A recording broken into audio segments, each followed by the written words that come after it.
பக்கத்துல மெடிக்கல்ல போய் டிஃபன் வாங்கிட்டு வாங்கணும் இவ்வளவு நேரமா? அவன் உசுறு போச்சு வந்தது பெருசா போச்சு, நீ வேற. ஐயோ என்ன ஆச்சுங்க? டிஃபன் வாங்கிட்டு வர்றப்ப திடீர்னு மூச்சு விட முடியாம அப்படியே நின்னுட்டேன். சுத்தி முத்தியும் பார்த்தனா என்னையும் மீறே நிறைய பேர் அங்கங்க உட்காந்துகிட்டு இருந்தாங்க. கொஞ்சம் பேர் அப்படியே கீழே விழுந்துட்டாங்க. என்னாச்சுன்னு விசாரிச்சா நம்ம ஆக்சிஜன் ப்ரொடக்ஷன் பிளான்ட்ல ஏதோ சின்ன ப்ராப்ளமா. சரியானதுக்கு அப்புறம் தான் வந்தேன். உங்க கோபத்துக்கு காரணம் எல்லாம் இவங்களாலதான். நம்ம தாத்தன் பாட்டன் முப்பாட்டனுங்களும் அவங்களோட சேர்ந்த வாழ்ந்தவங்க தான். நான் பெரிய பணக்காரனா நீ பெரிய பணக்காரனு பந்தா பண்ணிக்கிறதுக்காக பூமிக்காகவே கூறு போட்டு அழிச்சு நாசம் பண்ணி சம்பாதிச்சு வச்சுட்டு போயிட்டானுங்க.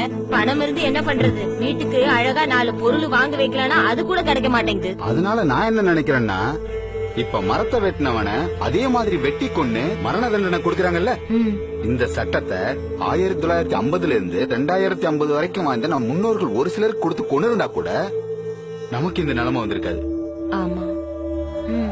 ஏன்னா அவங்கதான் அதிகமா இயற்கை வளங்களை அழிச்சு நாசம் பண்ணிட்டாங்கன்னு வரலாறு சொல்லுது இல்ல. இன்னும் என்னென்ன அனுபவிக்க போறோமோ. இந்த அப்படி இப்ப நம்ம முழுங்கும் இதெல்லாம் சாப்பிட்டு வாழ்றதுக்கு சத்தெல்லாம் போல இருக்கு. ஏங்க காலையில அவசரமா பேசுறீங்க? சரி குடு, முழுங்கி தொலைற. கொஞ்சம் இருங்க, பக்கத்து வீட்டுல 100 மில்லி தண்ணி கடனா கேட்டிருக்கேன், வந்ததும் சாப்பிடலாம். ஏன் இங்க இல்லையா? இன்னையில இருந்து ஒரு குடும்பத்துக்கு 1 லிட்டர் தண்ணி தானா, அதுவும் நான் போறப்போ தீந்து போச்சு. இருங்க போய் வாங்கிட்டு வரேன்.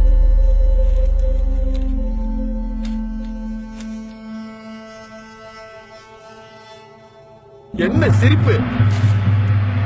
நீங்க எல்லாம் காய்பழங்களோட இருந்த நிலத்தை அழிச்சு கட்டிடமா கட்டிட்டீங்க. கொஞ்ச நெஞ்சம் இருந்த மரத்தையும் மண்ணி அழிச்சு வாழ்ந்துட்டு போயிட்டீங்க.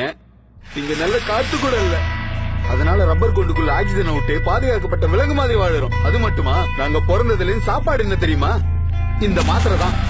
இதத்தான் சாப்பிட்டு சாப்பிட்டு வாழ்ந்துட்டு இருக்கோம். இந்த மாத்திரையை முழுங்குறதால பல வியாதிகள் வருது. அத போக்கவும் இந்த மாத்திரையை தான் சாப்பிடுறோம். இப்படி மாத்திரையா சாப்பிட்டு சாப்பிட்டு மண்டையில இருக்கிற மயிரெல்லாம் கொட்டி போச்சியா. எங்களுக்கு மட்டும் இல்ல, இங்க வாழுற எல்லாருக்கும் தான். அது கூட பரவாயில்ல, உடல்ல சத்து இல்ல. அதனால குழந்தை இல்ல. உங்க சந்ததியே அழிய போகுது. பணம் பணம் பணம்னு பணத்தை சேர்த்து வச்சுட்டு போனீங்களே, எதுக்கு? அதை வச்சு லாக்க வலிக்கிறதுக்கா? உங்களால 100க்கு 70 பேருக்கு குழந்தையே இல்ல.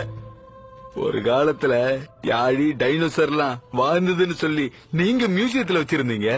நாங்க ஆடு மாடு சிங்கம் புலி மரம் செடி கொடி காய்பழங்கள் எல்லாம் இருந்துச்சுன்னு நாங்க மியூசியத்துல வச்சிருக்கோம்.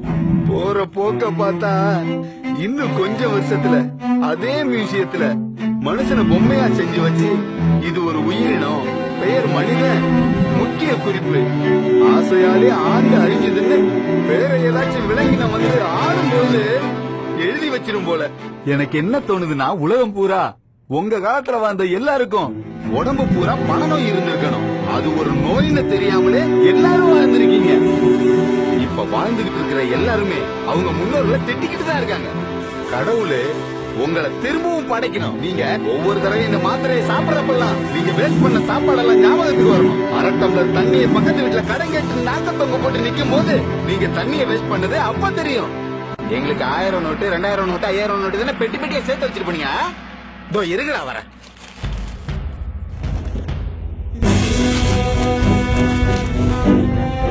அதை விட உங்களுக்கு 1 லட்சம் ரூபா 2 லட்சம் ரூபா 10 லட்சம் ரூபா நோட்டுகள் வண்டி வண்டியா கொடுக்கிறோம்.